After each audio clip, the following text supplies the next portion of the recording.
What's up, guys? Welcome back to Sunday Sports Club Podcast, a podcast all about sports told by a woman, and that woman is me. Surprise, surprise. I'm Allison Kuch. Welcome back to Sunday Sports Club Podcast. Today we have on a very special guest. Her name is Mina Kimes. As you guys know, football season is here, and I'm actually wearing something from Nuuly. When it comes to football games, I love switching up my fashion, and Nuuly is huge for that because it is a clothing rental subscription service. So each month you get to pick out a few pieces for whatever you have going on, whether that be a wedding or a vacation, or in my head, I'm thinking about football games and looking cute. And I'm going to try and step outside my comfort zone. Usually I wear a lot of beige. What I'm wearing right now is not beige. It's actually colorful stripes. So I'm all here for it. Huge fan of Nuuly. But with that being said, let's go ahead and jump into today's episode to talk more about football season. So welcome to the show. I'm so excited to have you on. How are you doing today? How are you feeling? I'm feeling good. Yeah, this is a kind of crazy time of year for me. It's sort of like the calm before the storm. Going to Chicago on, I think this comes out on Sunday, so it's Sunday night for Monday Night Football. My show NFL Live is on site on Mondays in like the cities where Monday Night Football are. So it's it feels like I can't believe summer's over. It was so nice because I have it's almost like a teacher schedule for me, right? Where like the summer, and you're familiar with this as well. Like the summers are really chill, and then the falls are very unchill, and it's about to be very unchill. Absolutely. I kind of love the calm before the storm. And then I love the first few weeks of football because I feel like there's a lot of stories developing. You're kind of getting to know like your teams, some of the new players, the different faces in new uniforms. The beginning of football season is like my favorite, but I don't know. It also doesn't compare to like the chaos of like week 17 when Yeah. teams are like battling to try and get into the playoffs. Yeah, I think you nailed it. Like the beginning is really fun. It's kind of like the first day of school. It's really exciting, and then the end is really exciting. Um, sometimes though, when it's like week 16 and you're flying to Pittsburgh and you miss your flight, and you're just like, what is my life right now? Is when you start questioning things. But yeah, no, I think this is my favorite time of year. It's always been my favorite time of year, honestly, because I've been a lifelong football fan, and it's for fans too. Like your team could be anything, right? Mhm. Maybe not if you're a Browns fan, but you can be optimistic at this time of year. So I think that's fun too. I was a Browns fan for 1 year of my entire life, and it was hard to be a Browns fan, so I feel for those kind of fan bases out there. I also grew up a Lions fan, so Mm. I'm used to rooting for the underdog at all times. But Mina, you are an award-winning journalist, senior NFL analyst at ESPN, host of the Mina Kimes show featuring Lenny, and you are a wife and mother. Did I miss anything? No, that's it. I also have a television podcast where I talk about mostly trashy TV shows. That's kind of like my passion side project with my friend David Dennis Jr. When we both realized we watched Love is Blind and Love Island. So we started covering it on there. So if you're listening to this and you're interested in that and you like Love is Blind, I think the new season comes out in a few weeks. Go check that. It's called Viewer Discretion, but that's Oh the my only other thing gosh. I do. Trashy TV is like my favorite thing to just binge at night when I'm like, okay, there's a pound of laundry that I have to get through. I don't really feel like watching anything I actually have to like fully pay attention to. And then somehow I end up paying attention to like the trashy TV and I'm like, the laundry is definitely not done. Have you gotten your husband into it as well, or are you on your own? Oh no, sometimes he gets me into it. We used to have back in quarantine, that's how we made some of our friends is we would have bachelor watch parties at our apartment Yeah. complex. I feel So like The Bachelor is I kind of fell off. I used to watch it every season, but I haven't watched the last 2 or 3, I think, so I don't know what's going on in that world I'm anymore. not gonna lie, you're not missing much. I think football might be a little bit more interesting than that these days. No offense to all the Bachelor fans out there. But okay, how are you feeling about football season starting back up? Are you sad that the off season is over? I think no and yes. Like I am just so excited we actually have real football to talk about because so much of the offseason is just who are the 10 best quarterbacks and who's on the hot seat. And, I like analyzing the games and doing matchup reports and actually having tape to watch. And so from a work perspective, I am not unhappy that football is here. I'm very happy. But from like a work life perspective, um, I do travel a fair amount for work, and this is not my first year with a kid. My kid was actually born during the football season, which was crazy. But he's turning 2 in 3 weeks, Oh, and he's kind of in like a mommy phase, and he's also like now much more aware, right? Like when he was a baby and I would go away for a few days, I didn't really feel like he noticed or cared maybe. But now it's like, I don't know what your experience has been, but like now it is a lot harder to leave him. It's harder on both of us, I think, than it was when he was just a little baby. oh my gosh. I quite literally just filmed an episode earlier this morning, and she's 8 weeks postpartum. She's a sideline reporter for Fox. And she was like, yeah, I'm like, it's really going to be sad. And I was like, I hate to say this, but it's going Yeah, to get it's so harder. much worse. I know. He was just like a little meatball before, and Yeah. I So don't they don't know. really know that you're gone. Yeah, and because your kid is around the same age, right? Or Yeah. a So little older? she's 21 months. Okay, wow, so I'm 23 months, so we're, like, right.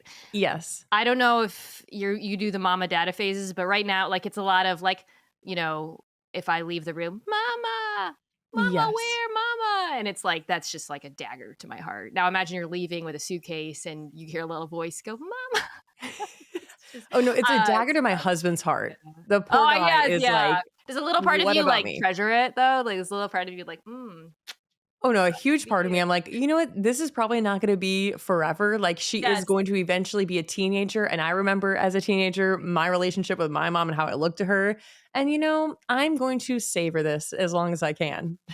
Completely. Yeah, when we both come home and he runs to me and hugs me, I, like, really try to hide the satisfaction I get from being chosen, but yeah, it is very gratifying. But yeah, we FaceTime too if when I'm gone, and, I think earlier when we FaceTimed, he didn't really quite understand what was going on, and now he definitely does, and Mhm. that's just it breaks my heart. Yeah, sometimes I feel like I'm like, I know the FaceTime is, like, selfish for me Yeah. because when they hang up the phone, whoever is watching her is going to have to deal with, like, a little mini meltdown, but I selfishly just need that for me. Yeah, we used to FaceTime my dog. Like a lot of people, I had a dog for a really long time before I had a kid, and I Yep. acted like the dog was my kid. And I always remember being like so upset that like dogs just don't understand FaceTime, and you'd be like, hey, buddy," and you'd be like, "What is? I don't understand this at all. I'm getting nothing out of this." And so it is gratifying to actually like feel like, okay, there's another person on the other line. He understands it's me. He's happy to see me. So yeah, Yeah. I'm gonna try to get him presents in places that I go and stuff, but Oh, that's cute. yeah, we'll see. He We'll will see how love that that, goes. I know for sure. Okay, well, you kinda described it earlier as, like, the calm before the storm. So, what is your day-to-day going into football being back? It's crazy during the season. It's very front loaded in the week. On Sundays, a show that I'm on, NFL Live, we're in constant communication about the games we're going to focus on Monday. So it's kind of managing my time to make sure I have eyes on as much of those games as possible before we get the tape on Monday morning, pardon me. But also throughout the week, I have to catch up on the rest of the tape for the games that I am planning on discussing as the week goes on. And then I'm on TV Monday for 2 hours, Tuesday for 1 hour. I do my podcast also an hour on Tuesday. So it's a lot of just trying to fit in the study and stuff in between getting my hair and makeup done, being on TV, traveling. And then as the week goes on, it gets kind of quieter because um, just I'm already watched it and whatnot. So I'm just being on TV. Right.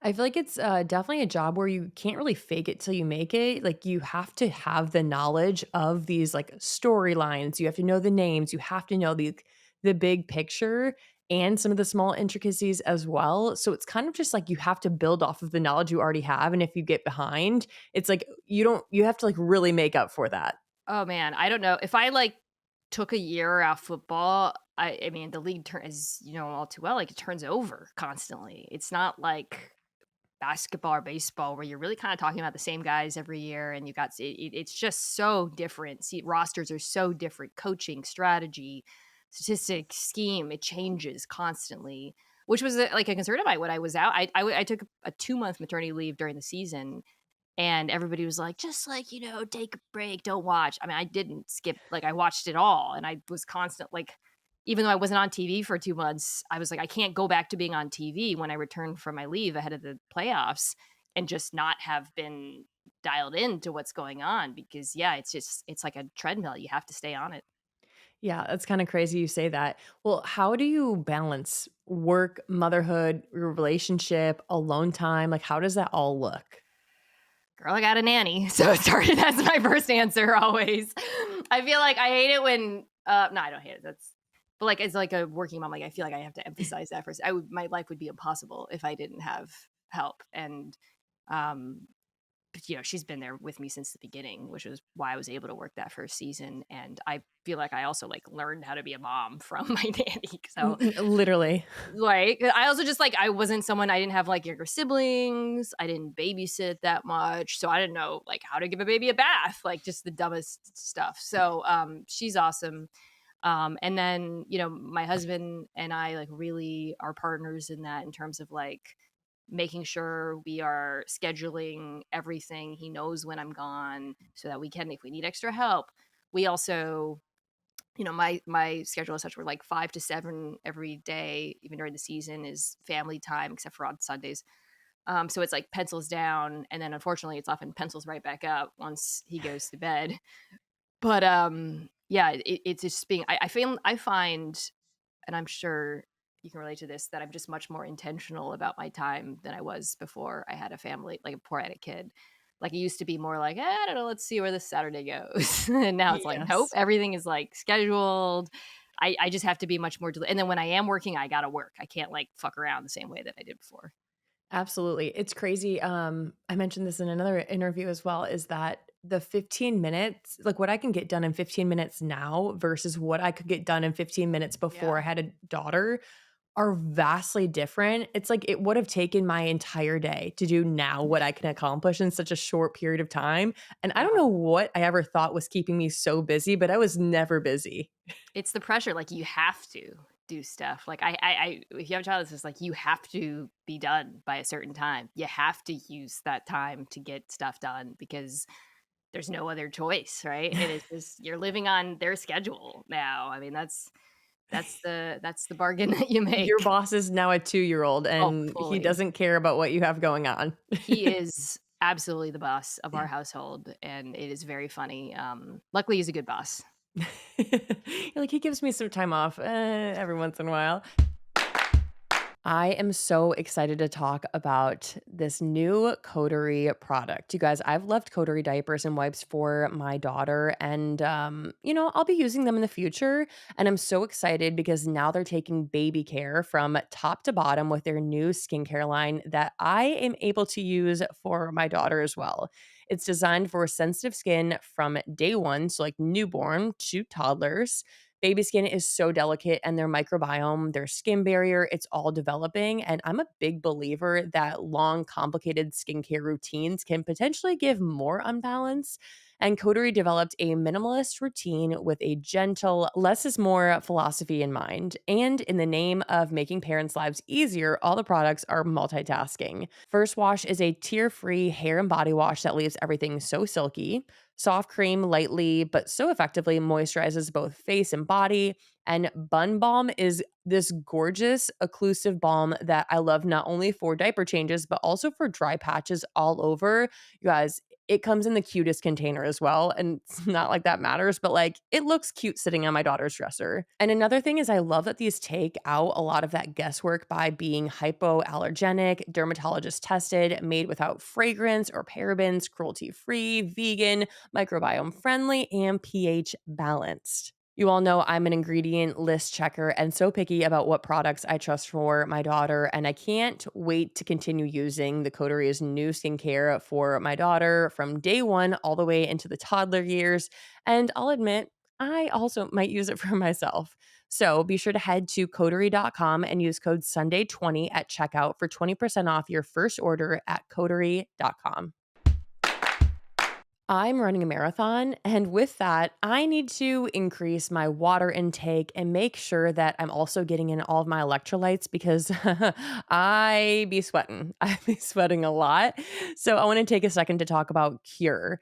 Cure is a clean, plant based electrolyte drink mix formulated with pediatricians and made just for kids, but it's also heavily enjoyed by me.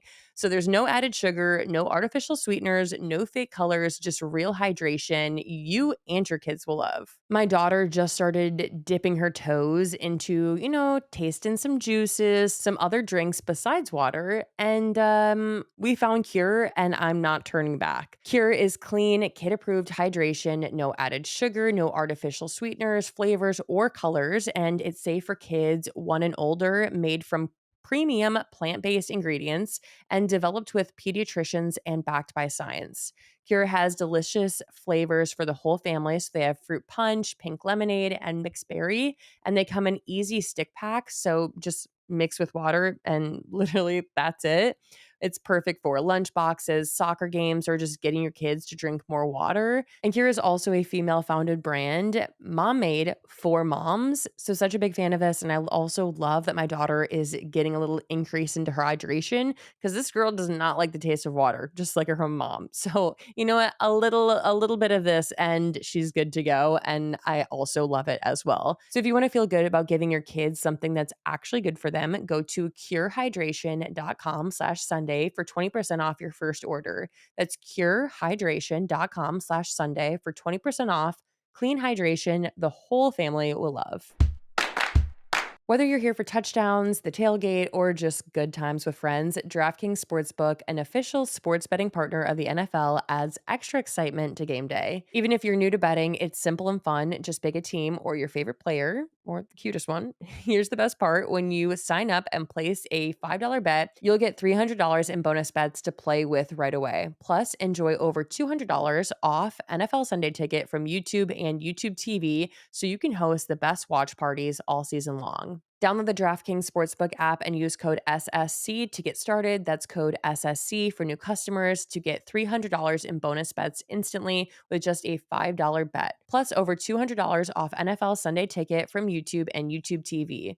In partnership with DraftKings, the crown is yours. Gambling problem? Call 1-800-GAMBLER. In New York, call 8778-HOPENY or text HOPENY 467369. In Connecticut, help is available for problem gambling. Call 888-789-7777 or visit ccpg.org.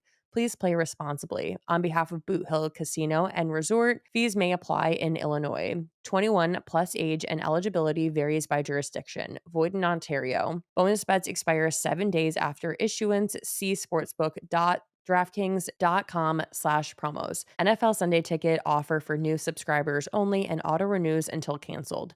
Digital games and commercial use excluded. Restrictions apply. Additional NFL Sunday Ticket terms at youtube.com/go/NFL Sunday Ticket/terms. Limited time offer.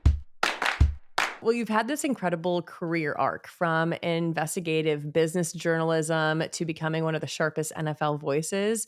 What first pulled you towards sports and football in particular? So I was a football fan my whole life, like a lot of people who grew up with it. It was through my dad, just being obsessed with it, and it was a hobby for me. I never thought I would work in it. Certainly didn't think I would do what I do, which wasn't something that women did growing up. Still not something that women really do, to be honest.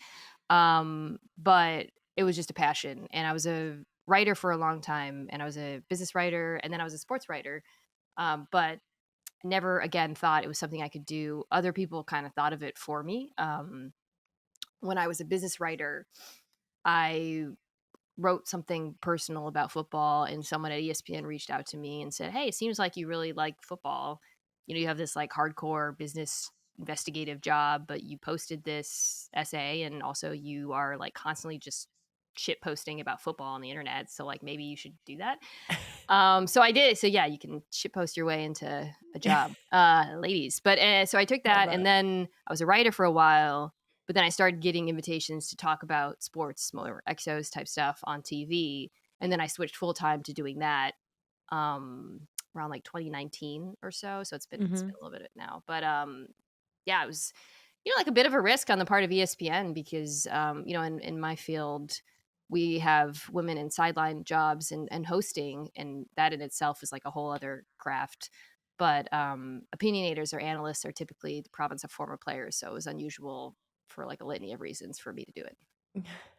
Which I kinda love. I'm huge of stepping outside of the common what is to be expected. You mentioned your dad was a huge football fan while you were growing up. Does he think you have, like, the coolest job in the world? No, he's just bummed because I don't give him free tickets. Everybody's always like, "Yeah, you must be able to get everyone free tickets." I'm like, "No, I don't work for a team. I work for ESPN. Like, we don't You can't even actually." get free tickets if your husband's playing for the team. I know, right? Yeah, people are always, it's actually a lot harder than people think. No, he's stoked. It is, I think, I mean, my parents, I don't know what your family's like. They watch literally everything I do. Even like, I don't watch anything I do. And they're like, "We saw you like filling in on PTI on ESPN2 on Thursday." And I'm like, "Damn, I didn't even know that was airing." Like, great, thanks. I don't know how they keep track of it all. They're like my biggest stans. No, I love that. Oh my gosh, I love when parents are like, "Yeah, like I found this one article." I'm like, I've never seen that article. I don't know what that you're talking about." But it's always good to have like people rooting for you and rooting for everything that you've got going on. What are your feelings about the rise in social media and sports coverage? I think it's great. I mean, I think for me, with football, especially again being someone who's like an outsider and in many ways covering the game and its fan base, which is already like kind of like the closest thing we have to like a monoculture outside of like maybe Taylor Swift in America. Like everybody watches football, right? It's not niche, but you can't grow fandom unless you reach new and different kinds of fans. And a big thing for football was fantasy football for years. So many women got into the game through so many, not just women, people who weren't interested or casually got into it because of fantasy, but a lot of women, which I thought was really cool. But even more so can be reached if you have different voices talking about the sport. Obviously, I was joking about Taylor Swift, but like that's been massive for the game, just in terms of bringing women in. Like the, I have a friend who's a sports writer whose daughter got into it, got to the Chiefs because of Taylor Swift. And now she's like asking her dad, like, "Are they going to start throwing it deep this year?" You know, because last year the average depth of target was low. And I'm like, that is the best. I love hearing stuff like that. So I think like with creators or just people in different media, the more you have new people talking about the game and being curious about it and also covering it in different ways. There's no one right way to talk about football. There's a million ways into it. It's only good to keep expanding the tent in my mind. So yeah, I'm a huge fan of new people talking about it. I couldn't agree more. I think that that was the frustrating part 2 years ago when Taylor Swift and Travis Kelce went public.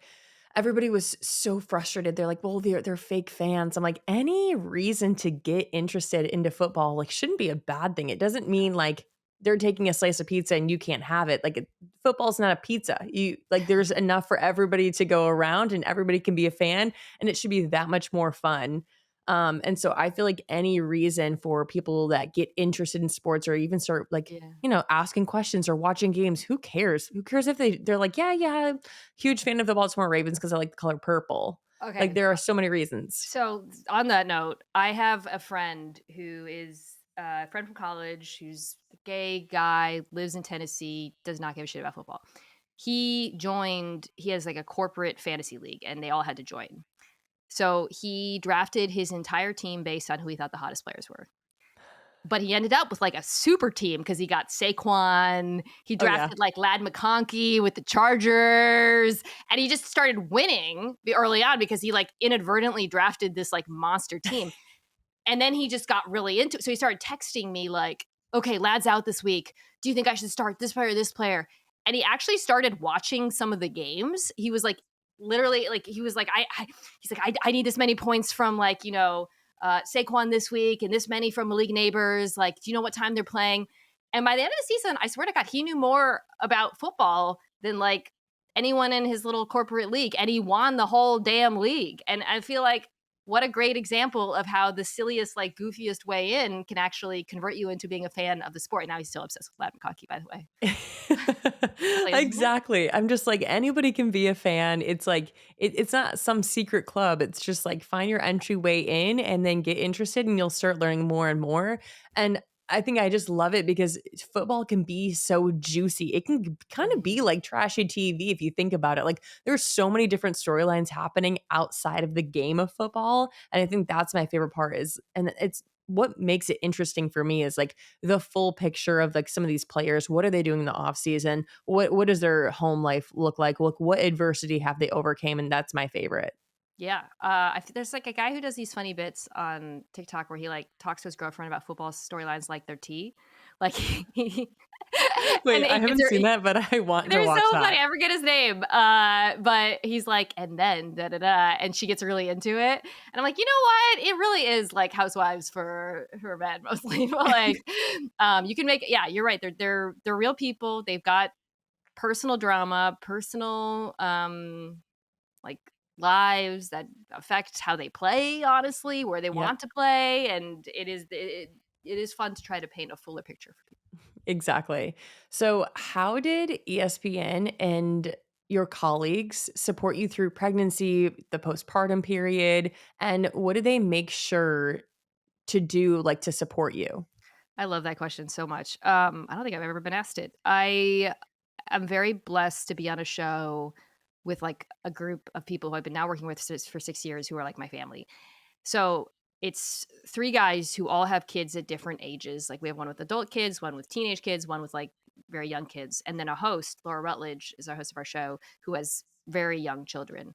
And so, one, they've all given me like tons of advice. I think Laura was one of the first people in the world I told was pregnant because I was so apprehensive about like not timing it out well because he's being born during the football season. And I was so nervous about how they would react. Like, oh, she's missing like 2 months during the season. But literally, just every to a man, including the producers, they were all so excited for me. You know, I'm an older mom, um, so thrilled for me to like have this journey and so supportive. And I mean, Laura and I like she had her second kid not long before mine, so we were like trying to figure out how to send milk back home during the Super Bowl together, like carrying these boxes to like a FedEx, just like super bonding experiences, I would say. But and it really goes to show, by the way, importance of like having another woman in the workplace who you can talk Mhm. to about that stuff. You just feel so much less alone and like so more supported. And my male colleagues were super supportive as well. But yeah, everybody was just like, take as much time as you need. We got you. When you come back, you're not going to be in there's no diminishment whatsoever. Just that constant reinforcement. I was the one who was like, I got to come back. Like, like a psycho, but they were just the absolute best. Oh my god, that's so good to hear. I know that so you hear of like the horror stories of how it affects like colleagues, Yeah. relationships, or like people get fired from their jobs, which I don't think is legal.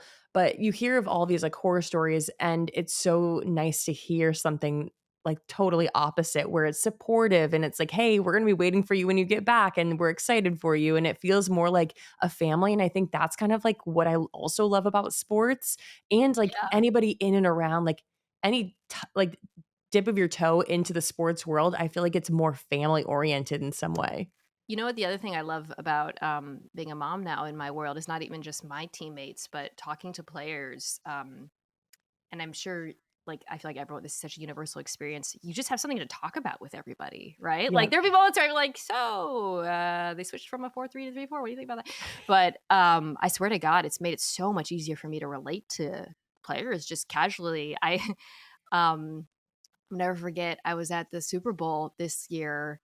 I was at a party late at night and I ran into Derrick Henry, who, for those who are watching don't know, is like the biggest badass running back in the league, just this gigantic behemoth of a guy. So we were just like talking a little football. And then I don't know, I came up that I like had a 2-year-old and he had a kid who's almost the exact same age as me. And we just ended up talking for like a half an hour about how like just trying to how do you like all right, traveling with a kid, how you entertain them. He had so many, he was like, you know, talking about trying to entertain his kid to keep them from freaking out on a flight. I was like, imagine being on a plane and seeing Derrick Henry in first class, like trying to entertain his baby. And I was like, you know, Derrick, like, do you ever, you're just so tired at the end of the day and you're just like, please get me to bedtime. Please get to bedtime. And then you put your kid to sleep and then you and your husband or your partner just look at pictures of the kid and you're like, wow, I miss them. And he's like, my wife and I do that all the time. He like couldn't believe that somebody else does that. It was so cute. But I was thinking like this experience is just so universal. Like we all have the same experiences once we have children, and it just creates a little bit of a bond that didn't exist before. Yeah. Well, that's funny because it kind of brings me to my next question that I was going to ask. Have you found that becoming a mom has changed the way you view stories that you're drawn to? I think made me it's humanized guys for me. I, our generation, like, men are so into being dads. I feel like Mhm. not universally, obviously, it's some mom aren't into being moms, and I don't mean to like paint a broad picture, but Right. I do feel like so many players that I meet, like Derrick Henry, just love being dads, and they're really passionate about it, and they're super involved. And I mean, I don't think people see that on the it's private, obviously, but it makes me like them a lot. If I'm being honest, it does. Like, so, in my job, I don't really get to tell those stories because I'm just more like drilled into what's happening on the field. But it definitely has given me like a newfound appreciation for who they are and everything that they do off the field as well. Mhm. I always found it, like, so admirable, I think that might be the word I wanna use, is that I would see these, like, big, rough and tough guys who are, like, terrifying, and I would run into them, and they'd be, like, nice, but, like, I'm still kinda scared, and then you see them interact with their kids on, like, an NFL training camp day where all their kids come, and it's the sweetest thing because 'cause you're like, "Wow, this guy is literally, like, knocking a guy out," and then here he is, like, picking up his little two-year-old daughter and, like, wearing a tutu. Like, this is adorable. So I do love that you say, like, it humanized some of these players because it is crazy that, like, they're so different on the field and, like, what they're Yeah. capable of, and then put them in, like, their home life, and they're like, "Yeah, like, we had a tough night last night. Like, she woke up a Yeah. few times." Man, I've had some players tell me in the past, back when I was a writer, that like they almost like they had to learn how to switch and turn it off. Like, I can't remember who I was talking. Maybe it was not Von Miller. I can't remember. Somebody was telling me like, they almost like had to develop a routine where they had to drive home by themselves and like take a lap around their house just to be like, I have to like be a completely like different person now from who I just Mhm. was for 3 hours where I was trying to kill people. Like, not, but you know what I mean? Like, and yeah, it is quite a contrast but I think it's really lovely. Yeah, no, I love that. I think we can all agree that the wellness space is crowded with gimmicks and quick fixes, but long term performance takes the right foundation. And that's why I was so excited to find the Woman's 3 from Momentous. It's a simple, science backed system created with Dr. Stacy Sims, one of the world's leading experts in female physiology. Together, they didn't just create another product, they addressed what most women actually need across every stage of life.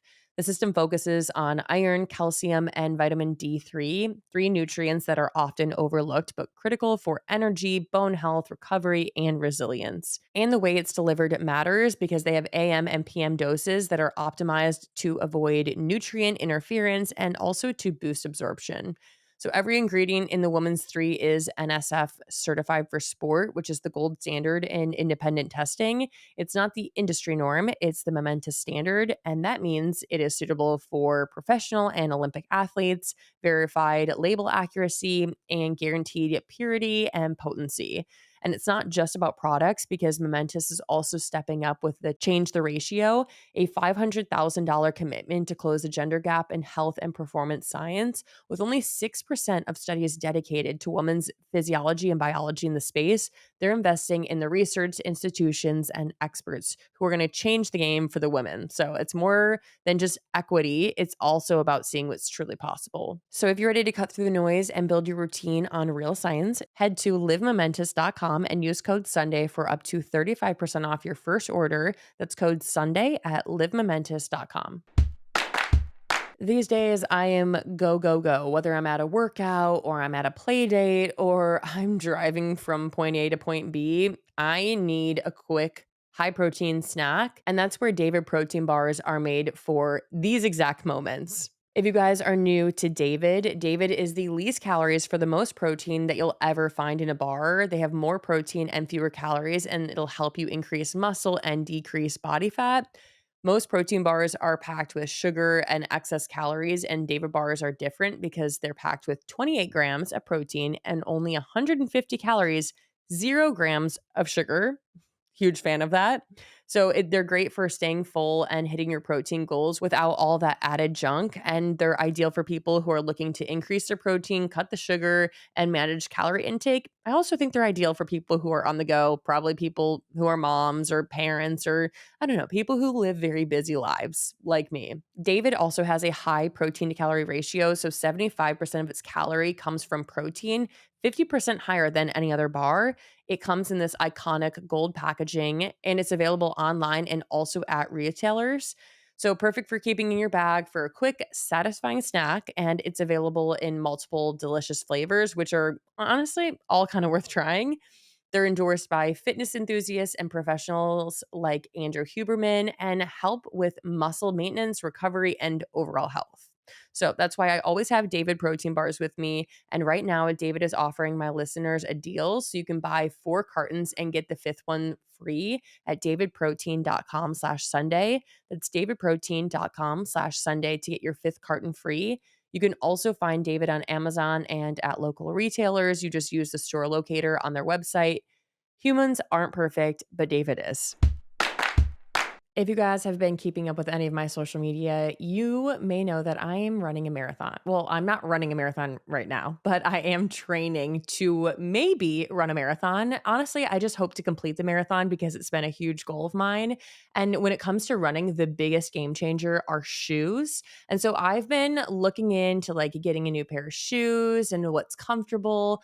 I have fallen in love with Asics, and not just for running, but also for like lifestyle, because we also know that I also have a toddler. So running in my day to day life is a very common theme. And it's not for just fitness, it's honestly just to keep up with my toddler as well. So Asics has been my go to shoe these days. I actually have sitting here a new shoe that I just got, Gel 1130s. They're so cute. It's so simple to just throw this on with like a pair of jeans, a pair of shorts, and you're going to look put together and they're so comfortable. I feel like it's just like hugging my foot in the perfect way. And I don't need shoes that are uncomfortable when I'm running after a toddler because I don't want to have to be running barefoot. So Asics again has been such a game changer for not only my running journey but also for motherhood. And we all know movement is power, and this aligns year round with mental health and wellness trends. Whether it's your daily run, recovery run, or casual stride, Asics shoes are engineered to support your growing mileage. They're as ready for a fast 5K as they are for convenience of day to day life. And that's why I'm constantly reaching for my Asics. Movement is what brings us together. Each step forward becomes a journey towards something more community, more connection, more miles. It's not just about the number of miles you go, it's about the miles you share. Move your body, move your mind with Asics. Visit asics.com and use code Sunday at checkout for $10 off of your order of $100 or more. Exclusions may apply. Well, let's get a little bit more into football and how you're staying up to date during football. What are some tricks that you have during football season to stay up to date on all the football news?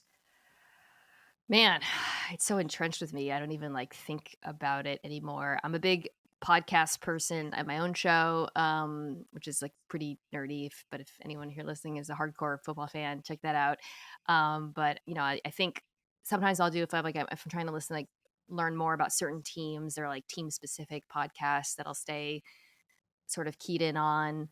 Um, I would say what else? I am constantly I do a lot of my own stats work, which is really nerdy, but that is something I do like on an ongoing basis. I'm always like going through and figuring out who's the best at this right now. How is it changing? Who's become good at this? What things are changing?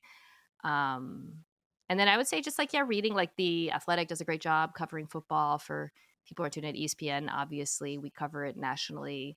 I think actually like reading is an easier way to stay up on things than just like watching, because that way you get like coverage of all of the teams Yeah, instead of just, the ones we talk about on TV the most.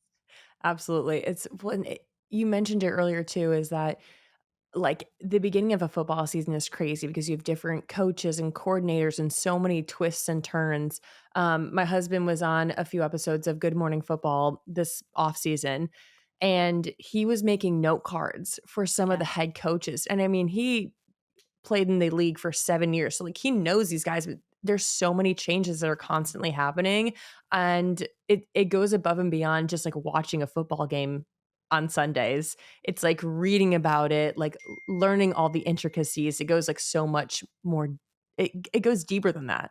It's so different too from playing because I work with former players and also like ones who have been doing TV forever and ones who are really new to TV or like, trying things out, like, or doing the camps, like the NFL Network camps and like that, or, kind of what your husband did this off season. And I think they come in and it's like, whoa, like they know so much about the game and they're so knee deep in it. You almost have to take a step back and see it more broadly when you start doing media. It's a totally different. And the other thing is, I think people don't realize is when you play a position, you're focused on that position, right? Like, Right. so if you're a wide receiver, that's what you're thinking about. If you're a defensive end, that's what you're thinking about. And again, when you're in media, it's like, no, no, we actually we need to like talk about the entire team. We have to talk about, it's not how you think as a player. I don't think people realize that like you have a job to do it. It's a really hard job, but it's a very focused job. And so in some ways, like they're so much deeper in knowledge than your fan, but they actually have to become more casual to talk about Mhm. it on TV. Exactly. No, it's a it's very different. When I saw my husband out with note cards, I was like, "You've never done this before in your life. Like, How do what's you do? going?" No, so I love it. You've talked about your fantasy league. Any spicy fantasy football hot takes heading into the season? Spicy ones. I like some of the rookies. I love Brock Bowers. I think it's not that spicy though. In Vegas, I like Kyler Murray. Maybe I'll throw that out. I'm not a fan of taking a quarterback early, which is pretty common fantasy wisdom. But I love taking quarterbacks later who are threats to run, and I really think he's going to run more this year. So I think that's going to be a good offense too, Arizona. So I'll go with Kyler Murray. Love that. Some people have said that the NFL is in a little transition era. Do you Hmm. agree with that take? And like, what era is it in? Ooh, I don't know if it's a transition. I think right now we are living in an era where there's 4, like, truly elite quarterbacks, and that would be Mahomes, Lamar, Josh Allen, Joe Burrow, the big 4. You got Justin Herbert and Jane Daniels are, like, just outside of that for me, and that's been kind of the case now for 3 years. So, I think it's actually a great time for the NFL because, like, they're all really exciting, fun players to root for, like, and they all seem like pretty good dudes, honestly. So, like, I think it's such a quarterback-driven league, and to have the best 4 quarterbacks be so fun, so young, and so exciting, I think is the NFL is really lucky.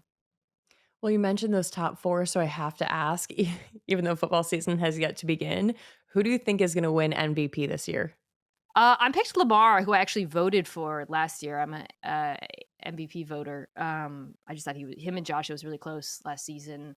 I just think the Ravens are so stacked this season, so it's hard for me to imagine him not having another great season. And he's developed so much every year. He's gotten better, it feels like.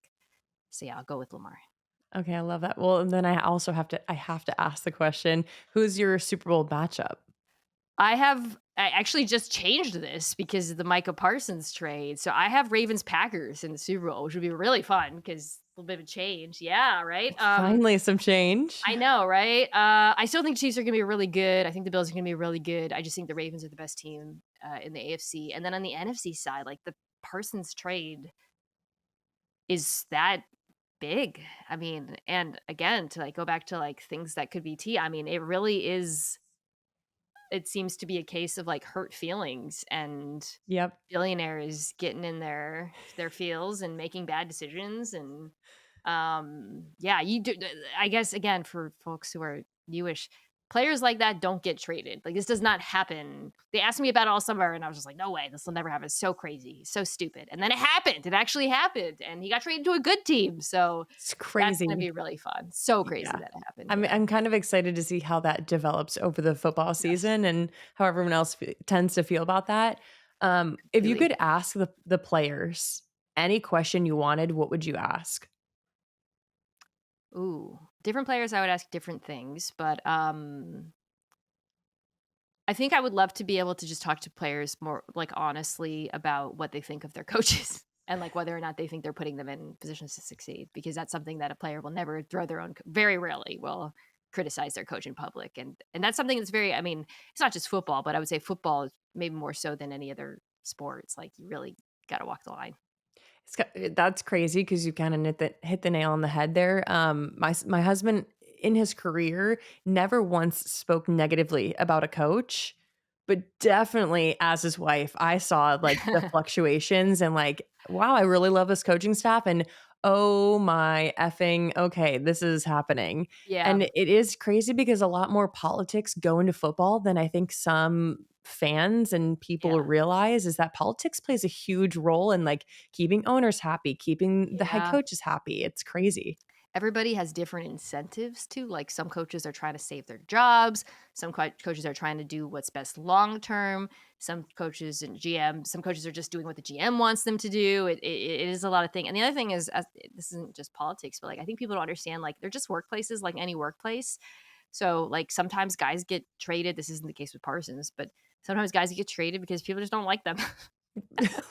Like there Some is, people might just or not be a good like locker room guy. it's Who cares? a big deal, or sometimes keep their jobs because people do like them. Like, it's just, it is like any other workplace in that regard. Yeah, you're fully replaceable when it comes to the NFL. What do they say? Mhm. Not for long is what the Yeah. NFL stands for. Well, before we wrap up and we get into some rapid fire questions, what's going to keep you grounded during the chaos of this football season? I mean, my son keeps me pretty dang humble, when he does things like, oh my god. He's really physically, like, chaotic right now. He's such a boy. He, like, hurts like, he will just, like, throw his body at me, and I'm just like, "Oh my god," like, he'll just knock me over. um, or just like swing things around. So that getting hit in the face by a 2-year old and having like a bruise definitely keeps me grounded. And yeah, just like, but it's such a good reminder too. And I think I'm sure you experienced this. You know, if you're down because of something you see on the internet or something someone said to you, it's such a good reminder to have a person in your life who is just completely unaware of that stuff and is like it's a great touch grass moment where it's like, "Oh, right, Absolutely. like, that's fake, and this is real. I have a 2-year-old who is actually in my world right now," and I think it's so helpful. Oh, yeah, and they think you're their entire world as I well. know. So it always helps. It's like, yeah, well, my 2-year-old disagrees with the people on the internet. Um, do you have any advice for somebody who's just getting into football for the first time this year? Yeah, I think, just read everything you can, and if you're reading something and you don't understand it, take a moment to, like, be like, "Alright, what exactly do they mean by this?" Like, you're reading an article and it says 12 personnel, and maybe you don't know what that is. Just Google it and it'll explain, "Oh, it's when, 2 tight ends are on the field and 2 wide receivers," and then try to apply that knowledge to when you're watching the game. Like you're watching it and think sometimes actually ESPN will put that under on the screen, but you'll start to notice things if you spend time reading and actually like instead of just being like, oh, I don't understand that, but I'm going to breeze by it. Just take a moment and be like, hey, let me learn what this is. It's a sport that is like unbelievably complicated. I work with people who have been coaching, playing for a lifetime, and still are learning stuff. So there's no shame in having to learn stuff about football. We're all doing it constantly, even at ESPN. Absolutely. No, I love that. And then I have a social question. Who is your pick for the most exciting NFL player to watch this football season? I mean, it's gotta be Travis Hunter because he's about to do something that's never been done in the NFL, which he's gonna try to, well, not to the scale that he's doing it anyways. He's gonna try and play both offense and defense. This was for those who don't know, the Heisman Award winner. He was an unbelievable wide receiver and cornerback at Colorado. The Jags moved mountains to draft him, and they have said he is going to do both. That is very hard. It's very hard to do in the NFL where the athletes are a different caliber from college and it's just a whole other level. So I'm just excited to see if he can pull it off and what it looks like because it's cool to see things done that have never been done before. Yeah, absolutely. I'm all for trying new things.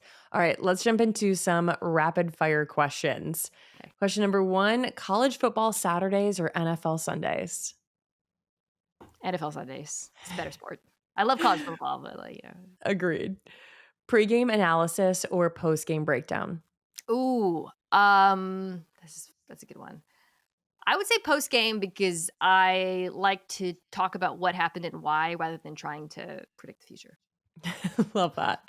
Coaching your kids' team or cheering from the sidelines? I cannot wait to be a psychotic coach for my kid.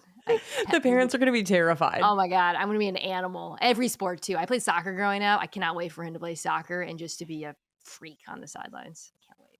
Love that. Fantasy football quarterback, Josh Allen or Lamar Jackson? Ooh, they're right there. I'll go Josh. Earlier I was really high on Lamar. I just think Josh is such a touchdown machine. Love that. Kelsey brothers or Manning brothers? Oh, that's hard because so my podcast is actually the Manning Brothers company puts it out, but I work with one of the Kelsey brothers. I'll go Manning Brothers because that's where Safe. the checks are coming from. Week 1 hope or the chaos of week 17?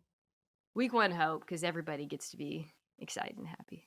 Oh, I love that. All right. Well, thank you so much for joining. Where can the people find you on socials? Yeah, it's just my name everywhere. If you're interested in football, Mina Kimes show featuring Lenny.